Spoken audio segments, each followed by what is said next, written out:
Buonasera e bentrovati cari amici camminatori, pellegrini e viandanti. Eccoci con Andrea. Oggi è lunedì 20 maggio e oggi unica finestra di bel tempo. Dopo giorni di pioggia e prima della nuova perturbazione siamo tornati nel Lago Rai. Siamo in Val Malene e siamo saliti cima a Frate. Per onore. Ho portato Andrea a Cima del Frate, 2351 metri, per cui vi dico, se volete venirci non c'è più neve, o meglio insomma, c'è pochissima neve.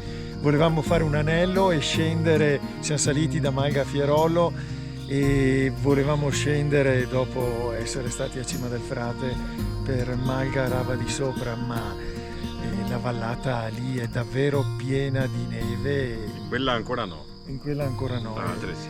Ma anche con qualche, secondo me, pericolo di slavina, per cui abbiamo optato di fare un anello. Comunque qui sotto trovate la traccia Wikiloc. Escursione semplice, 1200 metri di dislivello, 16 km, insomma, nel verde del Lago Rai, come sempre bello e meraviglioso, come ve l'abbiamo documentato. E concludiamo ai Pascoli del Cielo. Ecco, onore a Carainati. Abbiamo un amico comune. Un amico comune, il Don Davide.